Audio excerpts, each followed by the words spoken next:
The Pack of Ragamuffins. Fairy tale by the Brothers Grimm. The cock once said to the hen, "It is now the time when the nuts are ripe, so let us go to the hill together, and for once eat our fill before the squirrel takes them all away." "Yes," replied the hen, "come, we will have some pleasure together." Then they went away to the hill, and as it was a bright day they stayed till evening. Now I do not know whether it was that they had eaten till they were too fat, or whether they had become proud, but they would not go home on foot, and the cock had to build a little carriage of nutshells. When it was ready, the little hen seated herself in it and said to the cock, "Thou canst just harness thyself to it." "I like that," said the cock. "I would rather go home on foot than let myself be harnessed to it." "Oh, that is not our bargain. I do not mind being coachman and sitting on the box, but drag it myself I will not." As they were thus disputing, a duck quacks to them, "You thieving folks, who bade you go to my nut hill? Wait, you shall suffer for it," and ran with open beak at the cock. But the cock also was not idle, and fell boldly on the duck, and at last wounded her so with his spurs that she begged for mercy, and willingly let herself be harnessed to the carriage as a punishment. The little cock now seated himself on the box and was coachman, and thereupon they went off in a gallop. "With duck, go as fast as thou canst." When they had driven a part of the way, they met two foot passengers, a pin and a needle.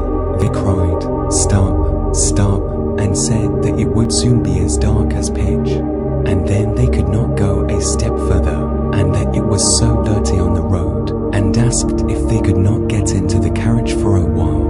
They had been at the tailor's public house by the gate, and had stayed too long over the beer. As they were thin people, who did not take up much room, the cock let them both get in, but they had to promise him and his little hen not to step on their feet. Late in the evening they came to an inn, and as they did not like to go further by night, and as the duck also was not strong on her feet, and fell from one side to the other, they went in. The host at first made many objections. His house was already full. Besides, he thought they could not be very distinguished persons. But at last, as they made pleasant speeches, and told him that he should have the egg which the little hen had laid on the way, and should likewise keep the duck, which laid one every day, he at length said that they might stay the night. And now they had themselves well served, and feasted and rioted. Early in the morning, when day was breaking, and everyone was asleep, the cock awoke the hen, brought the egg, pecked it open, and they ate it together, but they threw the shell on the hearth. Then they went to the needle, which was still asleep, took it by the head and stuck it into the cushion of the landlord's chair, and put the pin in his towel, and at last without more ado they flew away over the heath. The duck, who liked to sleep in the open air and had stayed in the yard, heard them going away, made herself merry and found a stream, down which she swam, which was a much quicker way of travelling than being harnessed to a carriage. The host did not get out of bed for 2 hours after this. He washed himself and wanted to dry himself. Then the pin went over his face and made a red streak from one ear to the other. After this he went into the kitchen and wanted to light a pipe, but when he came to the hearth, the eggshell darted into his eyes. "This morning everything attacks my head," said he, and angrily sat down on his grandfather's chair. But he quickly started up again and cried, "Woe is me," for the needle had pricked him still worse than the pin, and not in the head.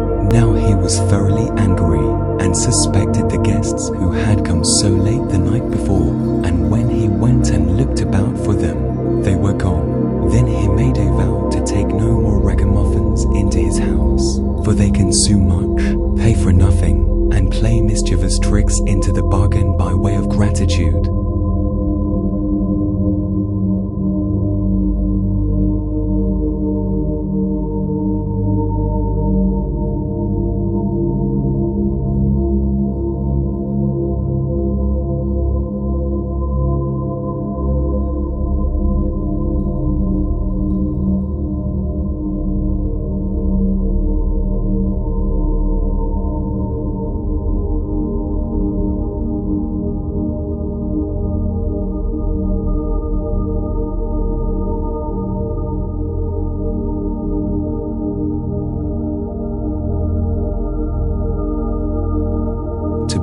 into the world is a girl. The 12 boys shall die, in order that her possessions may be great, and that the kingdom may fall to her alone. He caused likewise 12 coffins to be made, which were already filled with shavings, and in each lay the little pillow for the dead. And he had them taken into a locked-up room, and then he gave the queen the key of it, and bade her not to speak of this to anyone. The mother, however, now sat a day and lamented all day long, until the youngest son, who was always with her, and whom she had named Benjamin, from the Bible, said to her, "Dear mother, why art thou so sad?" "Dearest child," she answered, "I may not tell thee." But he let her have no rest until she went and unlocked the room, and showed him the 12 coffins ready filled with shavings. Then she said, "My dearest Benjamin, thy father has had these coffins made for thee and for thy 11 brothers. For if I bring a little girl into the world, you are all to be killed and buried in them." And as she wept while she was saying this, the son comforted her and said, "Weep not, dear mother, we will save ourselves, and go hence." But she said, "Go forth into the forest with thy 11 brothers, and let one sit constantly on the highest tree which can be found, and keep watch, looking towards the tower here in the castle. If I give birth to a little son, I will put up a white flag, and then you may venture to come back. But if I bear a daughter, I will hoist a red flag, and then fly hence as quickly as you are able. And may the good God protect you. And every night I will rise up and pray for you in winter, that you may be able to warm yourself at a fire, and in summer that you may not faint away in the heat." After she had blessed her sons, therefore, they went forth into the forest. They each kept watch in turn, and sat a day on the highest oak, and looked towards the tower. When 11 days had passed and the turn came to Benjamin, he saw that a flag was being raised. It was, however, not the white, but the blood-red flag which announced that they were all to die. When the brothers heard that, they were very angry and said, "Are we all to suffer death for the sake of a girl? We swear that we will avenge ourselves. Wheresoever we find a girl, her red blood shall flow." Thereupon they went deeper into the forest, and in the midst of it, where it was the darkest, they found a little bewitched heart, which was standing empty. Then said they, "Here we will dwell, and thou Benjamin, who art the youngest and weakest, thou shalt stay at home and keep house. We others will go out and get food." Then they went into the forest and shot hares, wild deer, birds and pigeons, and whatsoever there was to eat. This they took to Benjamin, who had to dress it for them in order that they might appease their hunger. They lived together 10 years in the little hut, and the time did not appear long to them. The little daughter which their mother the queen had given birth to was now grown up. She was good of heart and fair of face, and had a golden star on her forehead. Once, when it was the great washing, she saw 12 men's shirts among the things, and asked her mother, "To whom do these 12 shirts belong? For they are far too small for father."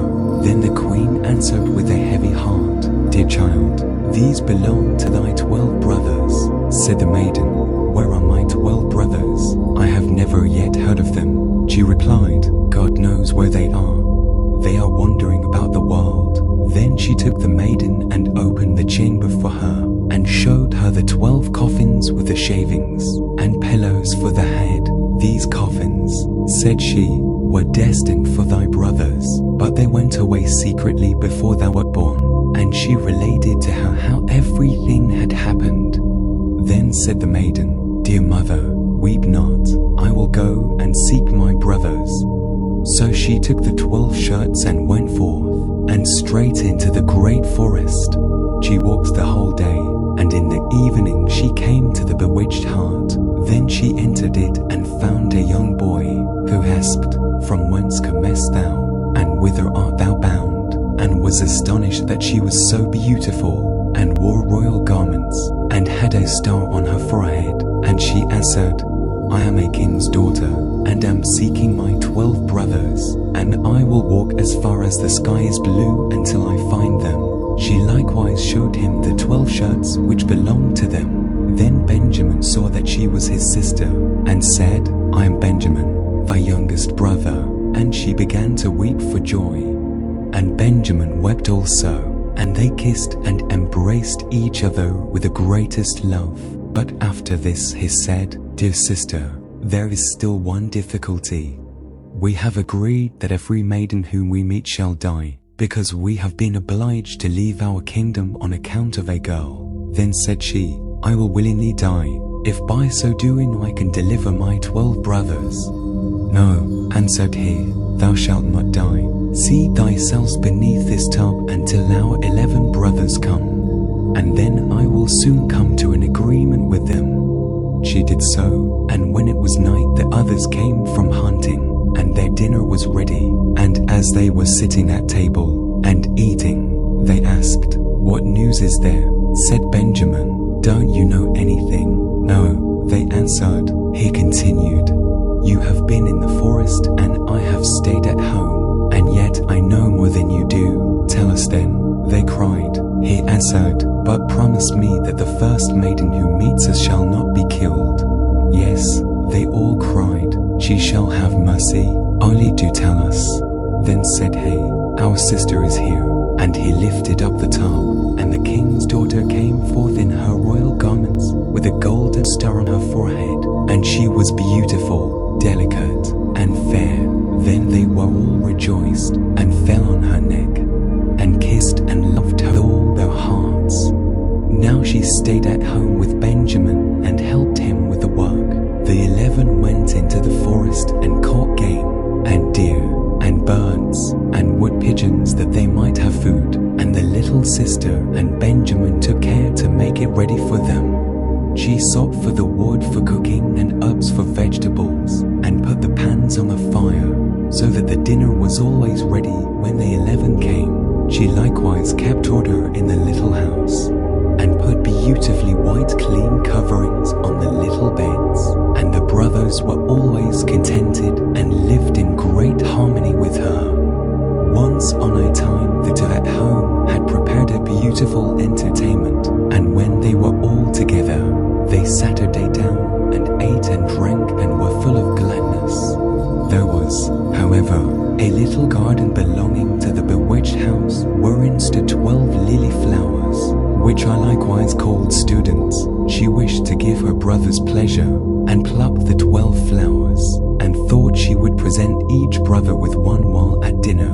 But at the selfsame moment that she plucked the flowers, the 12 brothers were changed into 12 ravens, and flew away over the forest, and the house and garden vanished likewise. And now the poor maiden was alone in the wild forest, and when she looked around, an old woman was standing near her, who said, "My child, what hast thou done? Why didst thou not leave the 12 white flowers growing? They were thy brothers, who are now forevermore changed into ravens." The maiden said, weeping, "Is there no way of delivering them?" "No," said the woman, "there is but one in the whole world, and that is so hard that thou wilt not deliver them by it. For thou must be dumb for 7 years, and mayst not speak or laugh. And if thou speakest one single word, and only an hour of the 7 years is wanting, all is in vain, and thy brothers will be killed by the one word." Then said the maiden in her heart, "I know with certainty that I shall set my brothers free," and went and sought a high tree, and seated herself in it, and span, and neither spoke nor laughed. Now it so happened that a king was hunting in the forest, who had a great greyhound, which ran to the tree on which the maiden was sitting, and sprang about it, whining and barking at her. Then the king came by, and saw the beautiful king's daughter with the golden star on her brow, and was so charmed with her beauty that he called to ask her if she would be his wife. She made no answer, but nodded a little with her head. So he climbed up the tree himself, carried her down, placed her on his horse, and bore her home. Then the wedding was solemnized with great magnificence and rejoicing, but the bride neither spoke nor smiled. When they had lived happily together for a few years, who was a wicked woman, began to slander the young queen, and said to the king, "This is a common beggar girl whom thou hast brought back with thee. Who knows what impious tricks she practices secretly? Even if she be dumb and not able to speak, she still might laugh for once. But those who do not laugh have bad consciences." At first the king would not believe it, but the old woman urged this so long and accused her of so many evil things that at last the king let himself be persuaded and sentenced her to death. And now a great fire was lighted in the courtyard in which she was to be burned, and the king stood above at the window and looked on with tearful eyes, because he still loved her so much. And when she was bound fast to the stake, and the fire was licking at her clothes with its red tongue, the last instant of the 7 years expired. Then a whirring sound was heard in the air, and 12 ravens came flying towards the place, and sank downwards, and when they touched the earth they were her 12 brothers, whom she had delivered. They tore the fire asunder, extinguished the flames, set their dear sister free, and kissed and embraced her.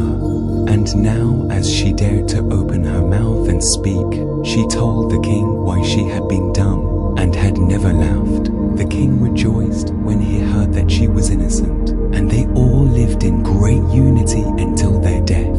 The wicked stepmother was taken before the judge, and put into a barrel filled with boiling wool and venomous snakes, and died an evil death. Student and Nelken, or student and Lillian, are a species of small pinks, and are so called because they are much worn by the students of various universities. In the buttonhole of their coats, they are sometimes called Federnilk and Featherpink, or Sup in the Wine. The brothers Grimm themselves, in the notes to D. Gray Wilkins, speak of this flower as the Narcissus, Tr.